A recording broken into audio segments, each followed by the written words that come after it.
प्रचार प्रसार में तो पुष्कर भाई और भारतीय जनता पार्टी का जवाब है। तो यहाँ की जल जंगल और ज़मीन बेचकर अगर लगता है कि भैया व्यक्तित्व सशक्त है तो मेरी नहीं समझ। देखिए, सीटें भरपूर आ रही हैं, संख्या बल नहीं कहना चाहिए। अब हम तो भारतीय जनता पार्टी की तरह बड़े दावे करते नहीं, अब की बार 60 बार, लेकिन नैया पार हो रही है, इतना मुझे पता है। तो इस चुनावी रण में आज परिस्थिति भी बदल चुकी है। डबल इंजन सरकार की जो निराशा है लोगों में, वो निराशा भी सामने है, और इंदिरा जी की सद्भावना और जो उनके द्वारा करे हुए कार्य हैं वो लोगों के मन में है।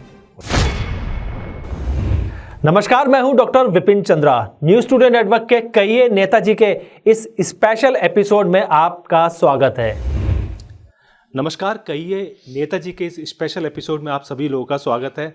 आज हमारे साथ में मौजूद हैं हल्द्वानी में सुमित हृदय, जो कि कांग्रेस पार्टी के उम्मीदवार हैं। आपका परिचय जो है इंदिरा जी से एकदम जुड़ता हुआ है, क्योंकि इंदिरा जी के आप बेटे हैं और लगातार इंदिरा जी का जो कार्यकाल रहा है वो शानदार रहा है।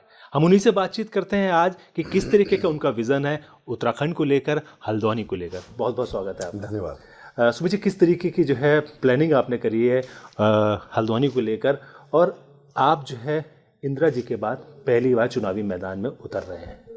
हाँ, नहीं, देखिए, इस समय उनका जाना हम सबके लिए बड़ा कष्टदायक रहा है, क्षेत्रवासियों के लिए भी, प्रदेशवासियों के लिए। वो इस स्टेट के लिए एक बहुत बड़ी एसेट भी थी, और उन्होंने जो कार्य करे, मार्ग प्रशस्त करा, उस पर, उस राह पर चलने का हम लोगों ने संकल्प लिया है। और देखिए, हल्द्वानी में जो विकास की एक आदत है, सशक्त नेतृत्व की आदत है, इन चीज़ों को हमने बड़े करीबी तौर से देखा है। वो शिक्षा दीक्षा हमने काफ़ी ली है, और आप जानते हैं इतने वर्षों से माता जी का सहयोग भी करा ज़मीनी तौर पर।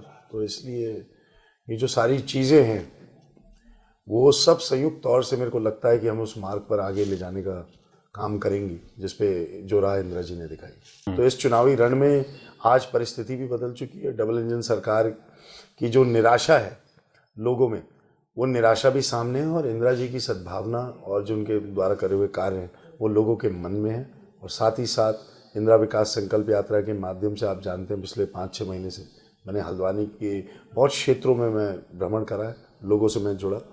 तो अवश्य ही ये सारी जो चीज़ें हैं और जो संकल्प हमने लिए हैं, वो सारी जो चीज़ें हैं वो हमारे फेवर में इस समय है। तो इसलिए मैं ये मान के चल रहा हूँ कि हल्द्वानी की सीट कांग्रेस की झोली में जाना तय है। हमारी जब आपने लगातार भ्रमण भी कर रहे थे और हम लोगों ने भी जब वॉच किया इस विधानसभा सीट पर, इंदिरा जी के प्रति बहुत ज़्यादा प्रेम आज भी लोगों को देखने को मिल रहा है, हम लोगों को, और वो आशीर्वाद स्वरूप जो है इंदिरा जी को देना चाहते हैं।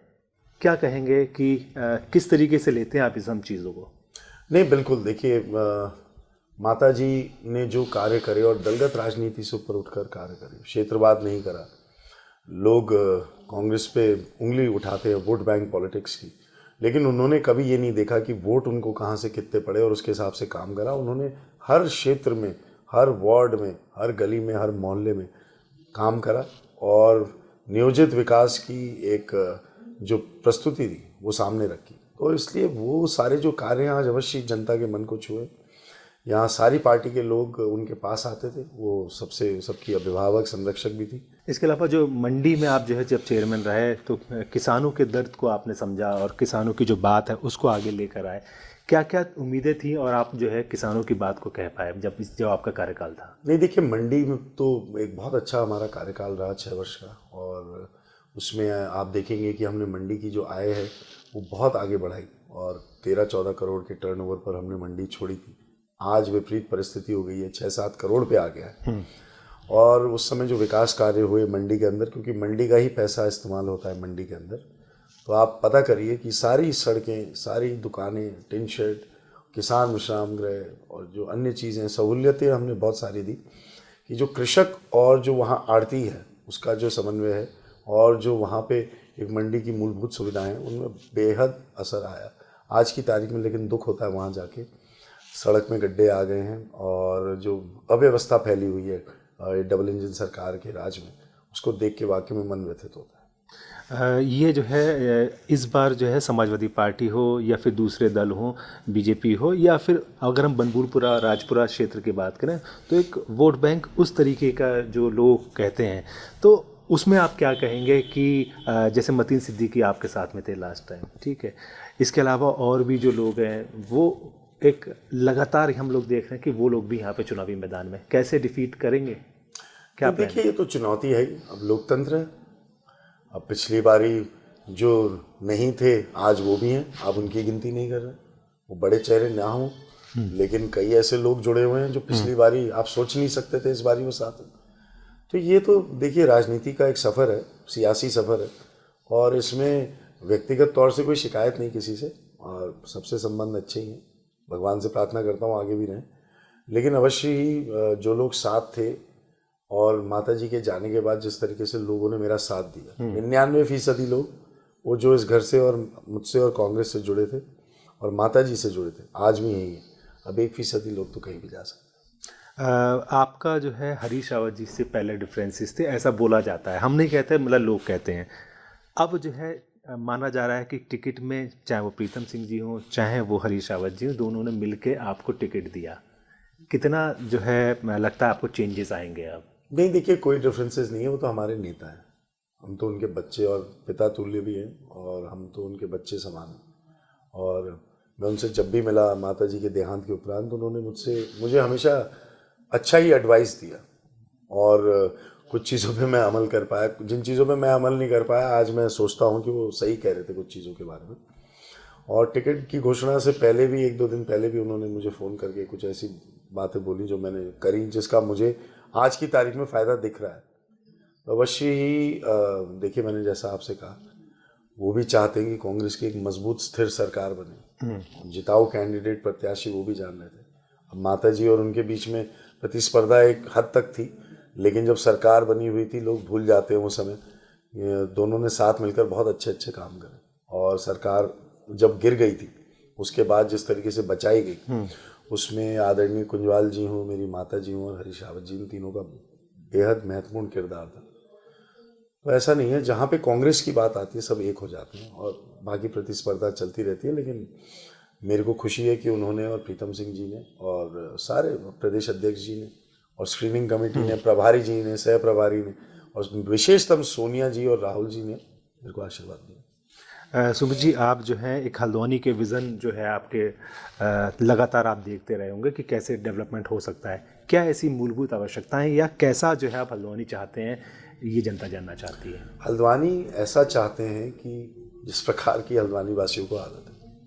हल्द्वानी में देखिए, जब भाजपा 2007 में जीत गई थी, और यहाँ पे जो बुरा हाल 2011 में जब हम चुनावी रण में हम गए, उस समय हमने जब जायज़ा लिया तो हमें बड़ा दुख दर्द हुआ कि किस तरीके से नहर कवरिंग का काम आधे में अधूरे में छोड़ दिया, किस तरह सड़कों में गड्ढे हो गए थे, किस तरीके से अनदेखी हो गई थी यहाँ पे विकास की और यहाँ की जनता की। तो अवश्य उसके बाद जिस युद्ध स्तर पे माता जी ने कार्य करवाए, जिस युद्ध स्तर से कार्य हुआ, फिर से लगा कि हाँ, विकास जो है हल्द्वानी में जीवित है, और तब जीवित है जब इंदिरा जी यहाँ पे नेतृत्व कर रही है। तो आज जिम्मेदारी बहुत बड़ी है। यदि विधानसभा में जाने का अवसर मिलता है तो चुनौती ये है कि आपका कंपैरिजन हमेशा आपकी माता जी से होगा। लेकिन ये चुनौती मैं इसलिए मेरे को स्वीकार करता हूँ, और मैं भगवान का भी धन्यवाद देता हूँ। देखिए, 2 चीज़ें हुई हैं। अगर आप अभी कुछ पहले समय में जाएं तो माता जी के जाने के बाद कांग्रेस पार्टी को बहुत नुकसान हुआ था, और लेकिन ये ऊपर वाले का शुक्र है, और मैं वहाँ पे भी बोल के आया था दिल्ली में, जब यशपाल आर्य जी आए, उन्होंने बहुत अच्छा संतुलन, वापस वो जो वैक्यूम था उसको फिल भी करा है। और आज की तारीख में आप देखेंगे एक संतुलित, अगर यहाँ पे टिकट वितरण भी हुआ तो उसमें उनकी भूमिका बहुत महत्वपूर्ण रही। उन्होंने बहुत जगह जाके बहुत चीज़ें मैनेज करी। इसके अलावा हमारी खुशनसीबी ये है कि लाल कुंवर से रावत जी खुद लड़ रहे हैं। तो अब वीआईपी हमारा ज़िला पहले से ही था, तो वीआईपीज़ की हमें आदत इस ज़िले में थी। लाल कुंवर विधानसभा हो गई, हल्द्वानी में यशपाल आर्य जी भी रहते, तो हमारे ऐसे सीनियर्स यहाँ पे मौजूद हैं कि जिनके साथ मिलकर हम लोग कई सारे ऐसे काम करेंगे जिससे लगेगा लोगों को कि हाँ, जो सुमित इतने दिनों से कह रहे थे कि संयुक्त प्रयास से हम इंदिरा जी के काम को आगे बढ़ाएंगे, वो सच्ची बात है। बीजेपी में जो है मुख्यमंत्री पुष्कर सिंह धामी हैं, जो कि एक चेहरा हैं, और वो लगातार ये कहते हैं कि सरकार में उन्होंने बहुत काम किए, चाहे वो रोज़गार के लिए काम किए हों, चाहे वो महंगाई को रोकने के लिए काम किए हों। इसके अलावा जो है वो लगातार ये कहते रहे हैं कि हम लोगों ने कई पॉलिसी ऐसी बनाई जिसके ज़रिए वो एक मैसेज दे पाएँ कि आम जनता की सरकार है। अब जो है आप क्या कहेंगे बीजेपी की जो सरकार चल रही है? नहीं, देखिए, प्रचार प्रसार में तो पुष्कर भाई और भारतीय जनता पार्टी का जवाब ही नहीं है। उन्होंने युवा प्रदेश, युवा नेतृत्व बस लोगों की पीठ पे नहीं चिपका पाए। अगर उसकी भी अनुमति मिलती तो वहाँ भी पोस्टर चिपका देते। युवा प्रदेश, युवा नेतृत्व, सशक्त नेतृत्व, अगर इतना ही अच्छा नेतृत्व है तो बेरोजगारी की दर सबसे ज़्यादा देश में उत्तराखंड में क्यों? जीरो टॉलरेंस की सरकार है तो खनन में खुला जो रेट चल रहा था, सिंगल विंडो सिस्टम का भ्रष्टाचार देहरादून में 3 दिन में आप चांद पे भी टुकड़ा चाह रहे थे तो वहाँ से मिल जा रहा। तो यहाँ की जल जंगल और ज़मीन बेचकर अगर लगता है कि भैया नेतृत्व सशक्त है तो मेरी नहीं समझ में। कितनी सीटें जो आ रही हैं आप, क्योंकि पब्लिसिटी कमेटी के उसमें कैंपेन कमेटी के आप मेंबर भी हैं और चेयरमैन भी हैं पब्लिसिटी कमेटी के, उसके बारे में क्या कहेंगे? देखिए, सीटें भरपूर आ रही हैं, संख्या बल नहीं कहना चाहिए। अब हम तो भारतीय जनता पार्टी की तरह बड़े दावे करते नहीं, अब की बार 60 पार, लेकिन नैया पार हो रही है, इतना मुझे पता है। और 5 साल स्थिर सरकार रहेगी, ऐसा जनता आशीर्वाद देने वाली। बिल्कुल सुमित जी, बहुत बहुत धन्यवाद। आप जो है लगातार जनता के लिए विज़न बता रहे हैं। हल्द्वानी की सीट को लेकर आपका जो विज़न है वो एकदम स्पष्ट है और वो लगातार हल्द्वानी की सेवा करने के लिए तैयार बैठे हुए हैं, इस तरीके का आपका मानना है। आप लोगों को ये वीडियो कैसा लगा हमें कमेंट करके बताइए। अगर आप सुमित जी से कुछ और बात करना चाहते हैं तो हमें कमेंट करके हमारे मैसेंजर में आप दे सकते हैं। नमस्कार।